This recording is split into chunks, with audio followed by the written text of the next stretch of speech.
By the end of this video, you will have watched me build the perfect hybrid workbench. But it's a little bit more than that too, because also I'm convinced this is one of the best ways for a beginner to build their first workbench. It's as simple as just hooking together some 2x4s and then using some plywood sheets to do the internals and, of course, the top. As you can see here, even the legs are just doubled up from 2x4s.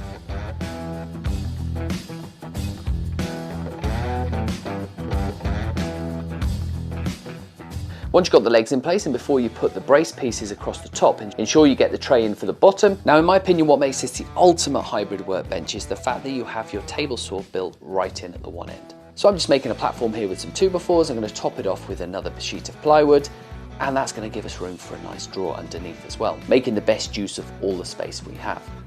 Then the top stretchers can get put in along the length, and then I'm going to put some across the width as well. Trying to get it as flat as I possibly can, but don't worry, we will fix that later if they're not perfect. If you're using a Dewalt table saw with a rack and pinion fence like I have, you're going to have to cut out a couple of notches for when it's at full extension.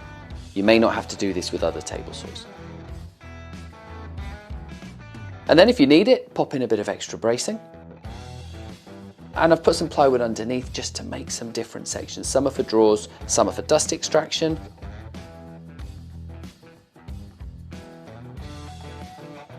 And now your workbench is going to be getting quite heavy. Choose your casters wisely because you're going to want to move it, but if you don't move it that often, having these removable ones might help. A couple of cards to shim out the top, make sure everything's nice and flat, and then you can lock down your work surfaces. I've added some extra wings here just to support work on the table saw because it is only a contractor's saw. And then I'm just blocking in where most of the dust comes out to try and keep it in one place. Whether you add these wings on the side, that's totally up to you. I quite like having them because as you're going to see later, I pop some T-track in, which gives you a few more hold down options.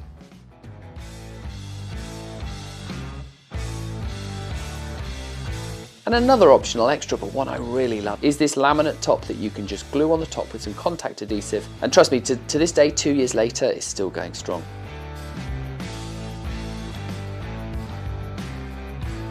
Give it all a bit of a trim with a trim router, and then I can edge band with some nice hardwood so it doesn't get chipped.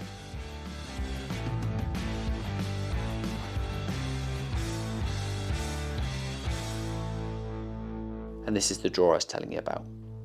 Loads of space underneath that table saw, and then you can put all your jigs in this drawer.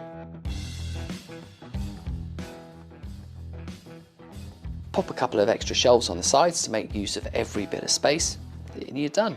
And that's it. That, in my opinion, is the ultimate hybrid workbench.